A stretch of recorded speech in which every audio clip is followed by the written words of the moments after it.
दोस्तों, एक रिसर्च कहती है कि हमारी स्माइल स्ट्रेस को कम करने में सबसे ज़्यादा इफेक्टिव है। तो यार थोड़ी देर के लिए सारी स्ट्रेस भूलते हैं, लेट्स स्माइल। दोस्तों, सबसे पहले तो मैं आपको एक बात क्लियर कर देना चाहता हूँ कि जितने स्टार्टअप आइडिया हैं, जितने बिजनेस आइडिया मैं आपके सामने लेके आता हूँ, ये कोई हवाई नहीं है। ये वहम, ये डाउट अपने दिमाग से बाहर कर दो कि ये सिर्फ इमेजिनरी है। ये रियलिटी है दोस्तों। लोग कर रहे हैं, लोग पैसा कमा रहे हैं। और जो भी बिजनेस आइडिया, जो भी स्टार्टअप आइडिया मैं आपके सामने लेके आता हूँ, मैं कोशिश करता हूँ कि कुछ यूनिक लाऊं, जो लोगों को अच्छी इनकम दे रहा है, जिससे लोग कमा रहे हैं, जो प्रैक्टिकल है, जो रियलिटी में हो रहे हैं, ऐसे आइडिया मैं आपके सामने लेके आता हूँ। तो ये कमेंट करना बहुत आसान है। कई सारे ऐसे नेगेटिव कमेंट भी आ जाता है, कई सारे ऐसे हमारे पास भी मैसेजेस आते हैं जो अच्छे नहीं होते, जिसको हम आपके साथ शेयर करें शायद आपको बुरा लगेगा। तो ये जो जितने भी हमारे पास फैक्टर होते हैं, जितने भी हम आपके सामने ये लेके आते हैं, कंटेंट सारा बहुत रिसर्च के बाद लेके आते हैं, बहुत पड़ताल के बाद लेके आते हैं, ऑथेंटिसिटी के साथ लेके आते हैं। अगर किसी को प्रूफ चाहिए तो मैं विद प्रूफ दिखा सकता हूँ वो सारी चीज़ें, जितने आइडिया मैं आपके सामने लेके आता हूँ। तो इसलिए कुछ भी फेक नहीं है। और दूसरी बात, ये सिर्फ एक आइडियाज है। मैं आपको बेसिक आइडिया दे रहा हूँ, ऐसा नहीं है कि मैं आपको कंप्लीट स्टार्टअप ही शुरू करवा के दे रहा हूँ। देखिए, मैं आपको एक रास्ता दिखा सकता हूँ, उस रास्ते पे चलना आपने है। रास्ते में प्रॉब्लम भी आप फेस करोगे। मैं ये आइडिया बता रहा हूं कि मैंने आइडिया बता दिया, उसके बाद आपके लिए सब स्मूथ हो जाएगा, नहीं होगा। पहले ही आपको क्लियर कर देता हूं, आगे जाके आपको प्रॉब्लम फेस करनी पड़ेगी। और वो कब करोगे? जब आप इस रास्ते पे चलोगे। मैंने सिर्फ आपको रास्ता बता दिया कि आपको इस रास्ते पे वहां तक जाना है, तो वहां पहुंच सकते हो। अगर मैं आपको बता दूं इस रास्ते पे चल के आप दिल्ली जा सकते हो, तो आप दिल्ली जा सकते हो, लेकिन रास्ते में क्या प्रॉब्लम फेस करेंगे वो आपको पता है। जब आप बिजनेस करोगे तब आपको पता चलेगा इसके अंदर ये प्रॉब्लम है, इसके अंदर इन चीजों की जरूरत है। तो जितना हम वीडियो के अंदर कंटेंट लेके आते हैं, ये कंप्लीट नहीं होता, और ना ही किसी के लिए इतना पॉसिबल है कि एक ही वीडियो के अंदर आपको पूरे बिजनेस की इंफॉर्मेशन ला के दे दे, कि यहां से लेके आपको 1 करोड़ 100 करोड़ तक बिजनेस बना के दे दो वो एक वीडियो में। हमारे लिए तो क्या, किसी के लिए भी पॉसिबल नहीं है। कितना बड़े से बड़ा स्पीकर हो, कितने बड़े से बड़ा बिजनेस कोच हो, उसके लिए पॉसिबल नहीं है कि वो एक वीडियो के अंदर आपको सब कुछ करके दे दे। तो हम सिर्फ आपके सामने आइडिया ला सकते हैं, हम सिर्फ आइडिया दे रहे हैं आपको। उस रास्ते पे चलना आपने, उस रास्ते में प्रॉब्लम आपने फेस करनी है, वो सब आपके ऊपर डिपेंड करता है। इनको अपनी लाइफ में जो आप करना चाहते हो उसका एक बेस बना के शुरुआत करो। बाकी आप जब इस फील्ड में काम करोगे तब आपको पता चलता जाएगा। दोस्तों, इस वीडियो में मैं फैशन इंडस्ट्री से एक स्टार्टअप आइडिया आपके सामने लेके आया हूँ। देखो, फैशन और औरत, इन दोनों का तो चोली दामन का साथ है। ना फैशन के बिना औरत है और ना औरतों के बिना फैशन है। तो ये दोनों पैरेलल चलेंगे। तो आज का स्टार्टअप आइडिया एक ऐसे ही फील्ड से लेके आया हूं। लेकिन उससे पहले अगर आपने चैनल को अभी तक सब्सक्राइब नहीं किया तो चैनल को सब्सक्राइब कर लो। वीडियो को लाइक नहीं किया, देन लाइक इट।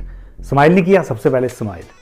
वीडियो को शेयर नहीं किया तो कर दो यार, क्या जाता है, किसी को तो कुछ अच्छी इंफॉर्मेशन मिलेगी। जब आप लोगों के पास ऐसी इंफॉर्मेशन रेफर करोगे, जब उनको शेयर करोगे, तो लोगों को लगेगा यार ये बंदा कुछ अलग सोच का है। देखो कैसे वीडियो लाता है, कैसा कंटेंट लाता है, आपकी इमेज ही अलग बनी। तो इसलिए वीडियो को जल्दी से शेयर करो, लाइक करो। चैनल को सब्सक्राइब नहीं किया तो सब्सक्राइब करो, कमेंट भी कर देना। दोस्तों, आज का स्टार्टअप आइडिया मैं फैशन इंडस्ट्री से लेके आया हूं, और ये स्टार्टअप आइडिया है ऑनलाइन बुटीक का। देखो दोस्तों, हमारा देश जो है वो लेडीज के जो कपड़े हैं, लेडीज का जो फैशन है, इसके मामले में दुनिया में 6th पोजीशन पर है। हमारे देश का जो ये फैशन का सेक्टर है, इसका जो मार्केट साइज है वो लगभग 1 लाख करोड़ रुपए से ज्यादा का है, और इसमें 38% का कंट्रीब्यूशन तो सिर्फ फीमेल क्लोथिंग का ही है। जो एथनिक क्लोथिंग है हमारी लेडीज की, उसका जो मार्केट साइज है वो लगभग 37,000 करोड़ रुपए का है, क्योंकि इंडस्ट्री ही इसी के बेस पे टिकी है। सबसे ज्यादा फैशन ही औरतों का है। मैंने बताया ना कि औरत का और फैशन का चोली दामन का साथ है। औरत है तो फैशन है, और फैशन है तो औरत है। अगर ये दोनों आपस में नहीं चलेंगे तो फैशन इंडस्ट्री सर्वाइव नहीं कर पाएगी। तो मार्केट साइज बड़ा है। आप मार्केट में घूम के देखो, आपके घर में भी औरत होंगी, या हो सकता है आप खुद ही औरत हो। तो कितना क्रेज है इन चीज़ों के लिए। तो इतना क्रेज है तो इसलिए का मार्केट साइज भी बड़ा हो जाता है, मार्केट साइज बढ़ेगा भी। अब नेक्स्ट पॉइंट आता है कि इसमें इन फ्यूचर क्या स्कोप है, कोई ग्रोथ होगी या नहीं होगी। ग्रोथ तो होगी, ये तो गारंटी है।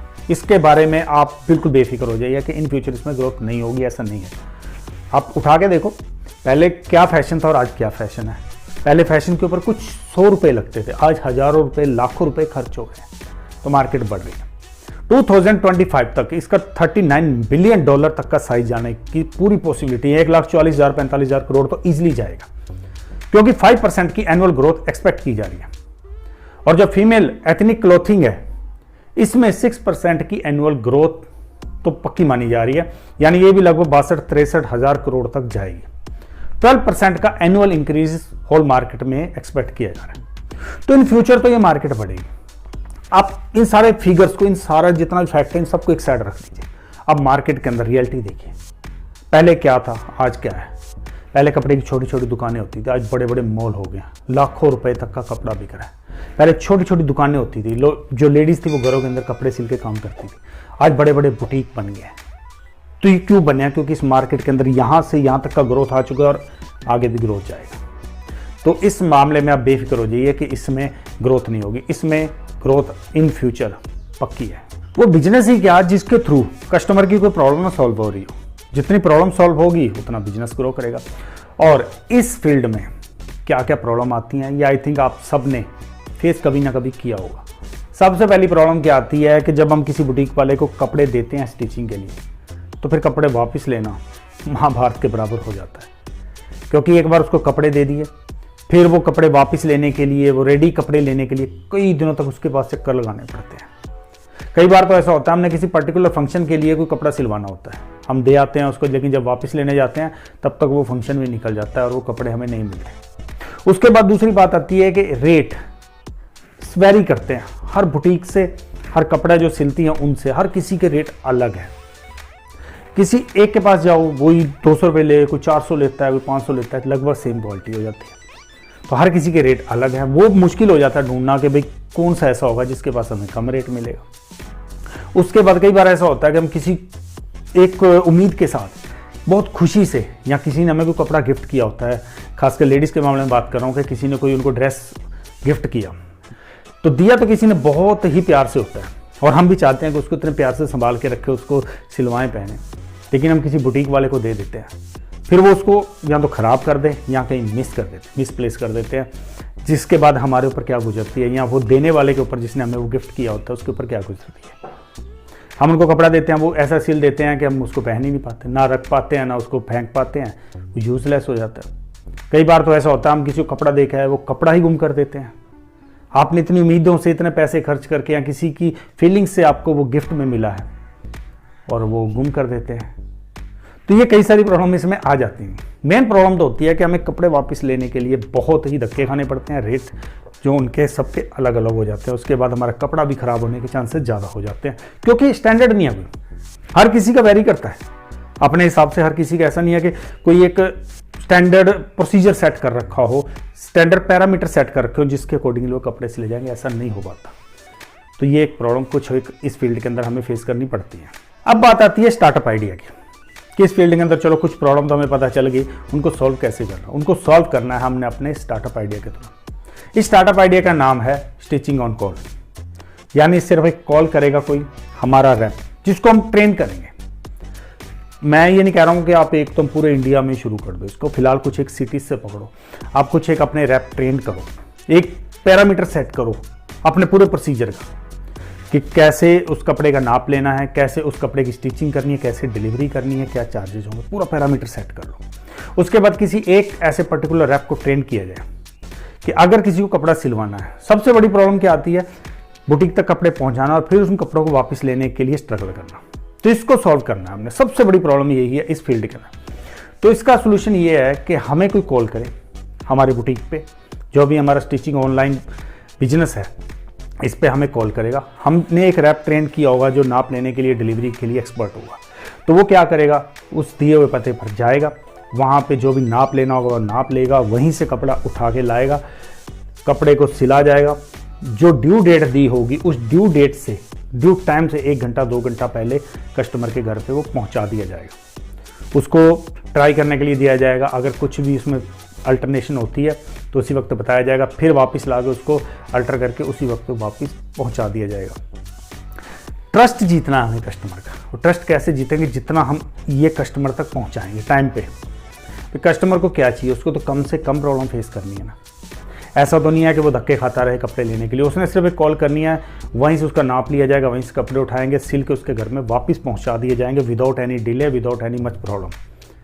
तो उसके पास पहुंच जाएगा, कस्टमर का ट्रस्ट हमारे ऊपर बढ़ेगा और वो हमारे साथ बिजनेस करने के लिए रेडी होगा। उसके बाद हमारा जो रेट होगा वो पूरा ट्रांसपेरेंट होगा, पूरी यूनिफॉर्मिटी होगी। अगर हमारे किसी भी कस्टमर हमें कहीं से भी कॉल करता है तो उसको सेम रेट ही मिलेगा। उसके बाद जो हमारा एक स्टैंडर्ड सेट करना है, हमने एक एसओपी बनानी है, स्टैंडर्ड ऑपरेटिंग प्रोसीजर बनाना है कि अगर नाप लेने गया उसके पैरामीटर्स क्या हैं, सिलाई करनी है तो उसके पैरामीटर्स क्या हैं, कस्टमर तक पहुंचाना है तो उसके पैरामीटर्स क्या हैं, ये सारे का सारा हमें इसके अंदर कवर करना है। एक स्टैंडर्ड के अंदर हमने काम करना है, ऐसा नहीं है कि कोई भी उठाया कर दिया। और इसमें एक बात बताऊं, आप चाहो तो कुछ बंदे हायर कर सकते हो स्टार्टिंग में। अगर आप नहीं हायर करना चाहते तो जो मार्केट के अंदर ऑलरेडी स्टिचिंग वाले चल रहे हैं उनके साथ टाई अप करो। और ये सारी प्रॉब्लम आपने पहले ही ध्यान रखनी है, क्योंकि ऑलरेडी लोग उनसे वही प्रॉब्लम फेस कर रहे हैं। अगर आपने भी उनके साथ वही कर लिया तो आप सेम प्रॉब्लम फंस जाएगी।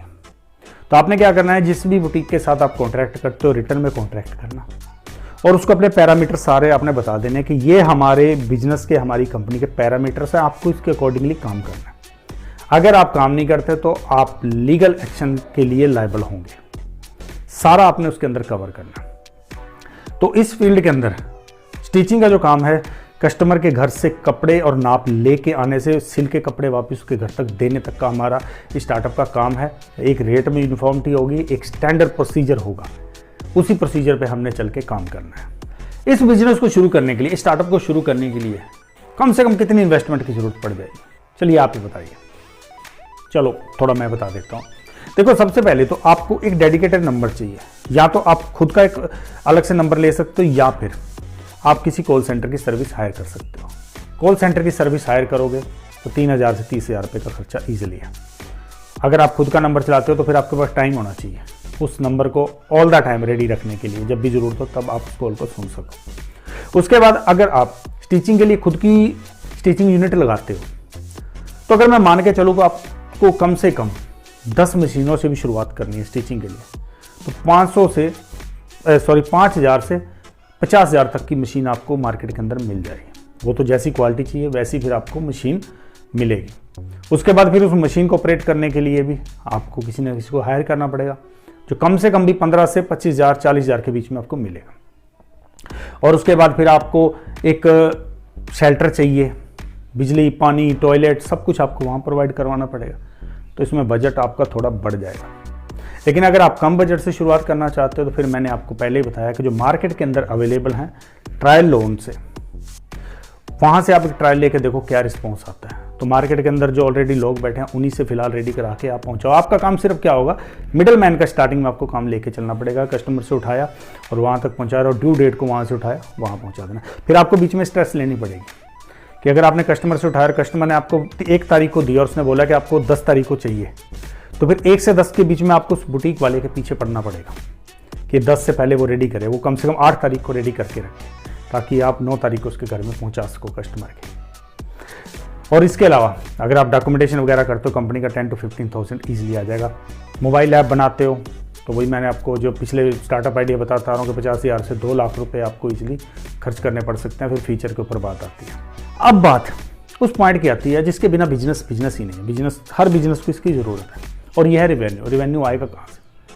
देखो, सबसे बड़ा जो हमारा सोर्स होगा रेवेन्यू का वो तो है स्टिचिंग का।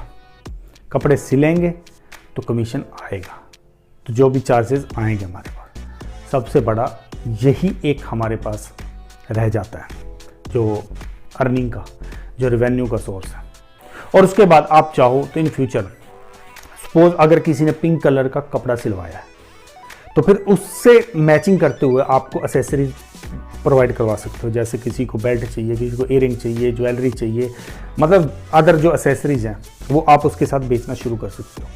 जैसे आपके पास कपड़ा आएगा, उस कपड़े के अकॉर्डिंगली आप मैचिंग करके कस्टमर को दिखाओ कि ये देखो इसके साथ सेट बैठ रहा है, कितना अच्छा लग रहा है, तो उसके एसेसरी को बेच के भी आपके पास इनकम आएगी। उसके बाद जो भी आपके पास वेस्ट बच जाता है, कपड़े का वेस्ट भी दिखता है, तो उस वेस्ट से भी आपको पैसे आएंगे।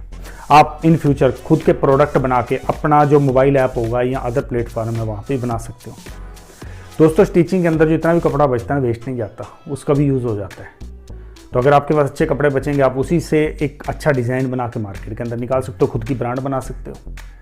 तो रेवेन्यू आपको मेनली कहाँ से आएगा? सबसे पहले जो हमारा स्टिचिंग चार्जेज होंगे वहाँ से आएगा। उसके बाद अगर आप वहाँ पे एक्सेसरीज बेचते हो तो वहाँ से आएगा। उसके बाद जो आप अगर चाहो तो खुद की मैन्युफैक्चरिंग करके खुद की क्लोथिंग बना के ऑनलाइन बेच सकते हो, ऑफलाइन बेच सकते हो। उसके बाद जो वेस्ट बच जाता है वहाँ से आएगा। फिर आगे जब आप फील्ड में काम करोगे आपको दिखता रहेगा कि इस यहाँ से भी पैसे आएंगे। मैंने आपको शुरुआत से बताया है कि ये आइडियाज़ हैं, कंप्लीट नहीं है कि इसी के बेस पे आप चलोगे तो आपका पूरा बिजनेस सेटअप हो जाएगा। ये सिर्फ बेसिक आइडियाज़ हैं, बाकी आप जब फील्ड में काम करोगे तब आपको पता चलता जाएगा। तो दोस्तों इस वीडियो की शुरुआत एक स्माइल के साथ हुई थी और इस वीडियो का एंड भी एक स्माइल के साथ होगा। और स्माइल के साथ वीडियो को आपने लाइक करके हमें भी स्माइल करने का एक रीज़न देना है। चैनल को सब्सक्राइब नहीं किया तो सब्सक्राइब कर दो और शेयर भी कर देना। किसी भी टॉपिक के ऊपर या कोई आपके माइंड में स्टार्टअप आइडिया है उसको डिस्कस करना चाहते हो तो कमेंट करो। आपका खुद का बिजनेस है उसको बड़ी मार्केट में पहुंचाना चाहते हो तो कांटेक्ट करो हमसे, हम आपकी पूरी हेल्प करेंगे। मिलते हैं फिर अगले वीडियो में, तब तक जय हिंद।